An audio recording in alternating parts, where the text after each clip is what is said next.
Hello everyone. आज हम लोग दीनदयाल उपाध्याय गोरखपुर यूनिवर्सिटी के स्किल इन्हांसमेंट कोर्स का एक पेपर जिसका नाम है फूड प्रिजर्वेशन टेक्निक्स, जिसका कोड है SE3HSC और पेपर आईडी है 9783, जो कि 27 दिसंबर 2025 को हुआ है। इसके पेपर सोल्यूशन को डिस्कस करेंगे। तो चलिए बिना टाइम वेस्ट किए इसके पेपर को हम लोग सॉल्व करते हैं। इसमें पहला क्वेश्चन पूछा है, which preservation naturally occurs in cloves and cinnamon. तो क्लोव्स और सिनामोन में जो प्रिजर्वेटिव यूज़ किया जाता है उसका नाम होता है यूग्नॉल। तो इसका आंसर हो जाएगा ऑप्शन नंबर सी। अगला क्वेश्चन है question number 2, spices can be preserved by. तो स्पाइसेस को जो है वो ड्राइंग के थ्रू प्रिजर्व किया जाता है। तो सेकंड क्वेश्चन का आंसर हो जाएगा ऑप्शन ए। अगला क्वेश्चन है question number 3, chemical preservatives include. तो sodium benzoate, ascorbic acid, sulphur dioxide, ये सभी के सभी केमिकल प्रिजर्वेटिव्स होते हैं। तो 3 का आंसर हो जाएगा डी। अगला क्वेश्चन है question number 4, which class of food additives improves product self life. तो इनमें से कौन कौन से चीज़ ऐसे हैं जिसको यूज़ करने से प्रोडक्ट की लाइफ बढ़ती है। तो एसिड्स को यूज़ करने से और जो फूड प्रोडक्ट्स की है सेल्फ लाइफ नहीं बढ़ती। फ्लेवरिंग एजेंट सिर्फ फ्लेवर बढ़ाते हैं और कलरिंग एजेंट कलर बढ़ाते हैं, और जो एंटीऑक्सीडेंट हैं वो फूड के ऑक्सीडाइजेशन को रोकते हैं। तो एंटीऑक्सीडेंट का यूज़ करने से प्रोडक्ट की सेल्फ लाइफ बढ़ती है। तो 4th का आंसर हो जाएगा ऑप्शन डी। अगला क्वेश्चन है FSSAI स्टैंड्स फॉर। तो FSSAI का फुल फॉर्म होता है food safety and standards authority of India. तो 5th का आंसर हो जाएगा ऑप्शन ए। अगला देखते हैं। अगला है क्वेश्चन नंबर 6। क्वेश्चन 6 बोल रहा है, which property ensures that packaging material does not tear easily. तो पैकेजिंग मटेरियल की जो टेंसाइल स्ट्रेंथ है वो बताती है कि पैकेजिंग मटेरियल कितना स्ट्रांग है और वो कितना जल्दी नहीं फटेगा। तो 6 का आंसर हो जाएगा ए, टेंसाइल स्ट्रेंथ। अगला क्वेश्चन है 7, pasteurisation is a preservation method primarily used for which type of food. तो पैस्चराइजेशन में पर जो हमारा फूड प्रोडक्ट होता है उसको पहले हीट करते हैं और फिर उसके बाद कूल करके तब पैक करते हैं। तो ये जो है वो डेयरी प्रोडक्ट के लिए यूज़ किया जाता है। तो ये इसका ऑप्शन हो जाएगा बी। अगला क्वेश्चन है question 8, during dehydration which nutrient loss is most significant. तो डिहाइड्रेशन के टाइम जो है वो विटामिन सी का जो लॉस है वो मोस्ट होता है। क्वेश्चन 8 का आंसर हो जाएगा ऑप्शन सी। अगला क्वेश्चन है question number 9, for colourless fruit juices and common chemical preservative use as. तो कलरलेस फ्रूट जूसेस और कॉमन केमिकल प्रिजर्वेटिव जो यूज़ होता है वो पोटेशियम मेटाबाई सल्फाइड यूज़ किया जाता है। तो इसका आंसर हो जाएगा ऑप्शन बी। अगला क्वेश्चन है question number 10, which one of the following is example of preserved food. तो इसमें fresh meat, fresh vegetable, can tomato, none of this. तो फ्रेश मीट और फ्रेश वेजिटेबल तो फ्रेश है, तो इसमें प्रिजर्व की कोई बात ही नहीं आई। तो इसका ऑप्शन हो जाएगा कैंड टोमेटोज।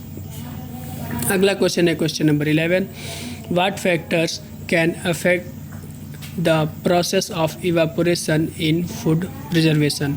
ऑप्शन ए है फूड वेट एंड साइज, ये नहीं होता है। ऑप्शन बी है फूड कलर, कलर से इवापोरेशन का कोई लेना देना नहीं होता है। ऑप्शन 3 है ह्यूमिडिटी एंड टेम्परेचर। तो ये जो होता है ये इवापोरेशन को डिपेंड करता है। तो 11 का ऑप्शन हो जाएगा सी। अगला क्वेश्चन है question number 12, sterilisation in food preservation aims to. तो स्टेरिलाइजेशन जो होता है वो माइक्रो ऑर्गेनिजम्स को हटाने के लिए होता है। तो क्वेश्चन नंबर 12 का जो ऑप्शन हो जाएगा वो होगा C, eliminate all micro organism. अगला क्वेश्चन है question number 13, sun drying is primarily dependent on which natural factor. तो सन ड्राइंग जो है वो धूप में सुखाने को ही कहते हैं और इसके लिए सूरज की ज़रूरत होती है। तो ये जो है सोलर एनर्जी पर डिपेंड करता है। तो 13 का आंसर हो जाएगा बी। अगला देखते हैं। अगला क्वेश्चन है क्वेश्चन नंबर 14। क्वेश्चन नंबर 14 बोल रहा है, the different type of freezing method are. तो जो फ्रीजिंग के मेथड होते हैं वो 2 होते हैं, एक क्विक फ्रीजिंग और एक स्लो फ्रीजिंग। तो 14 का आंसर हो जाएगा डी।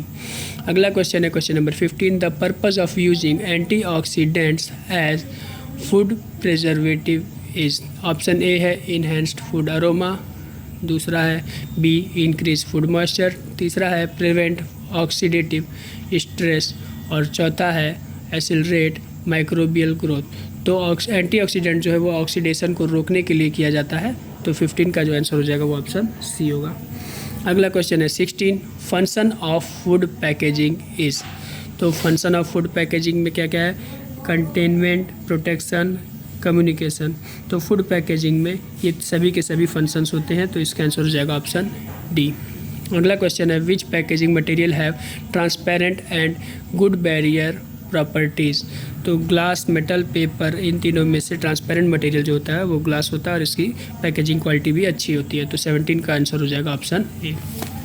अगला क्वेश्चन है question number 18, which of the following is not a function of food packaging. इसमें है publicity, storage, cooking and protection. तो फूड पैकेजिंग में पैकेजिंग करने के बाद उसको बेचने के लिए पब्लिसिटी भी यूज़ होती है, तो इसलिए पब्लिसिटी यूज़ होगा। पैकेजिंग में स्टोरेज की ज़रूरत पड़ती है। कुकिंग को इसमें नहीं लिया जाता है क्योंकि कुकिंग अलग होता है और कुकिंग करने के बाद पैकेजिंग किया जाता है, तो इसलिए जो इसका आंसर होगा वो होगा ऑप्शन सी, कुकिंग। कुकिंग जो है पैकेजिंग का पार्ट नहीं होता है, बाकी पब्लिसिटी, स्टोरेज और प्रोटेक्शन जो है ये पैकेजिंग का पार्ट होता है। अगला क्वेश्चन है question number 19, quick freezing helps in. तो क्विक फ्रीजिंग से जो होता है वो स्मॉल आइस क्रिस्टल्स का फॉर्मेशन होता है। 19 का आंसर हो जाएगा ए। अगला क्वेश्चन है question number 20, the temperature frozen foods is. तो फ्रोजन फूड्स का जो टेम्परेचर होता है वो -18 डिग्री या उससे कम होता है। अगला क्वेश्चन है question number 21, which of the following is an example of preserved food product. तो इसमें जो प्रिजर्व्ड फूड प्रोडक्ट है वो क्या हो जाएगा? Canned tomatoes, fresh meat, unpasteurised milk और रॉ वेजिटेरियल तो हमको डायरेक्टली मिल ही जाते हैं फ्रेश फॉर्म में। तो 21 का आंसर हो जाएगा ऑप्शन डी। आगे देखते हैं। अगला क्वेश्चन है क्वेश्चन नंबर 22, ब्लांचिंग इज़।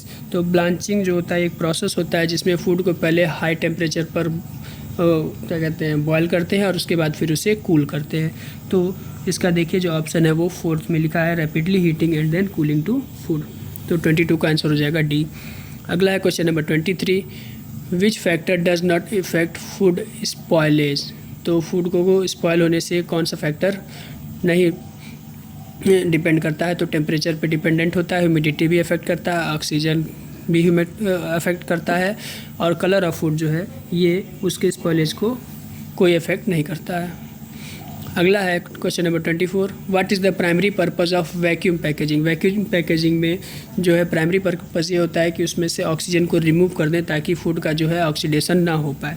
तो टू रिमूव ऑक्सीजन जो है ये इसका आंसर हो जाएगा, 24 का ऑप्शन हो जाएगा ए। अगला है which preservation method involves reducing the temperature of food to inhibit microbial growth and enzyme activity. इसमें से कौन सा ऐसा है जो माइक्रोबियल ग्रोथ और एंजाइम एक्टिविटी को रोकता है? तो इसका जो आंसर हो जाएगा वो होगा रेफ्रिजरेशन। रेफ्रिजरेशन करने से जो माइक्रोब्स होते हैं उनकी जो मेटाबॉलिक रेट होती है वो बहुत कम हो जाती है, जिसकी वजह से वो ग्रो नहीं कर पाते हैं और फूड फ्रेश रहता है।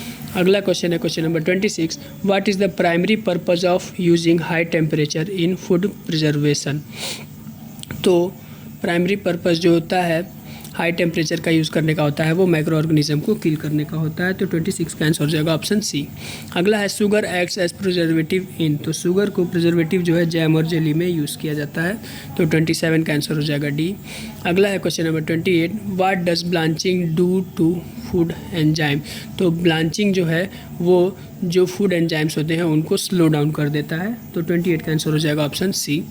अगला है question number 29, cryogenic freezing uses. तो क्रायोजेनिक फ्रीजिंग में हम लोग ऐसे रेफ्रिजरेटर का यूज़ करते हैं जो बहुत लो टेम्परेचर पर एक्ट करते हैं। तो उसमें लिक्विड नाइट्रोजन और कार्बन डाइऑक्साइड का यूज़ किया जाता है। मोस्टली सबसे ज़्यादा लिक्विड नाइट्रोजन का यूज़ किया जाता है। तो 29 का आंसर हो जाएगा option C, both A and B.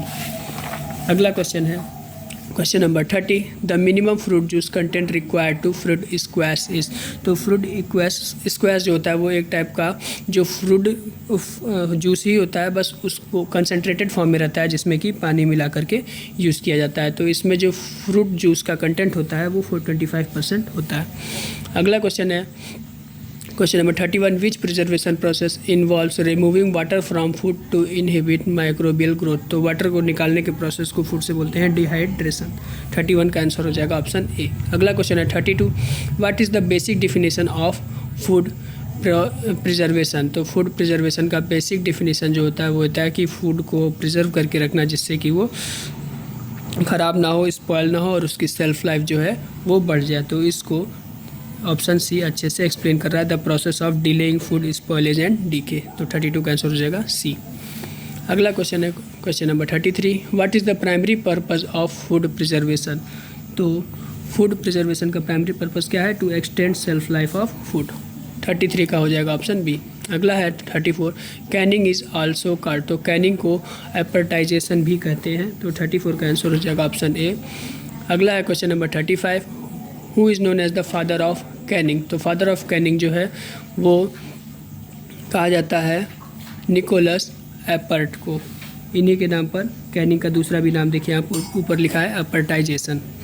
अगला क्वेश्चन है question number 36, the process of sterilisation aims to. तो स्टेरिलाइजेशन जो है वो माइक्रो ऑर्गेनिजम्स को पूरी तरह से फूड से हटा देता है। तो इसका आंसर हो जाएगा option A, eliminate all micro organism including spores from the food.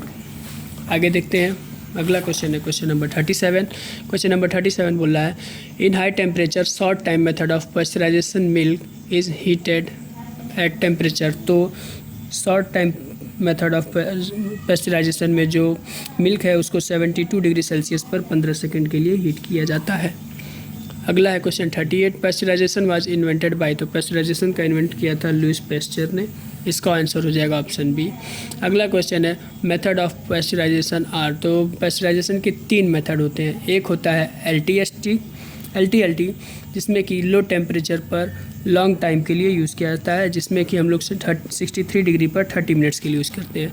दूसरा होता है STST, इसमें हाई टेम्परेचर पर शॉर्ट टाइम के लिए हम लोग पास्चराइज करते हैं।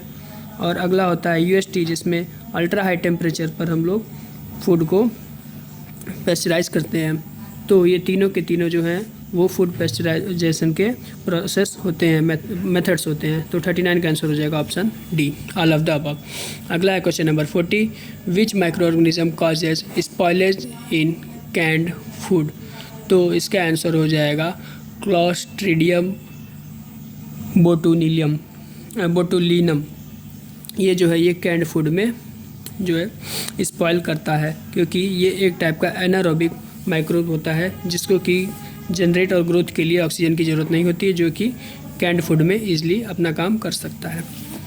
अगला है question number 41, lactic acid bacteria used in. तो लैक्टिक एसिड जो होता है वो कर्ड और पिकल्स में यूज़ किया जाता है। अगला है which of the following is not a natural preservative. Natural preservative कौन सा नहीं है। तो इसमें एसिटिक एसिड नेचुरल प्रिजर्वेटिव नहीं है, बाकी सब नेचुरली मिलने वाले प्रिजर्वेटिव हैं। अगला है 43, smoking is a preservation method mainly used for. तो स्मोकिंग जो है वो मीट और फिश के लिए यूज़ किया जाता है। 43 का आंसर हो जाएगा सी। अगला क्वेश्चन है 44, enzymes used in making cheese are. Cheese बनाने के लिए जो इंजाइम यूज़ किया जाता है उसका नाम है रेनिन। 44 का आंसर हो जाएगा ऑप्शन सी। आगे देखते हैं। अगला क्वेश्चन है क्वेश्चन नंबर 45 बोल रहा है the main aim of concentration process is to. तो कॉन्सेंट्रेशन का काम होता है पानी को हटाना, तो रिमूव पार्ट ऑफ वाटर। अगला क्वेश्चन है question number 46, types of artificial drying are. तो स्प्रे ड्राइंग, वैक्यूम ड्राइंग और फ्रीज ड्राइंग, ये सभी के सभी ड्राइंग के टाइप्स होते हैं। तो 46 का आंसर हो जाएगा ऑप्शन डी। अगला क्वेश्चन है सन ड्राइंग इज अ। तो सन ड्राइंग जो होता है वो एक नेचुरल प्रोसेस होता है। 47 का आंसर हो जाएगा ऑप्शन ए। अगला है question 48, the main aim objective of food packaging is to. तो फूड पैकेजिंग का जो मेन एम होता है वो क्या होता है, प्रोटेक्शन एंड प्रिजर्वेशन। अगला है 49 बोल रहा है which of the following is not a type of packaging material.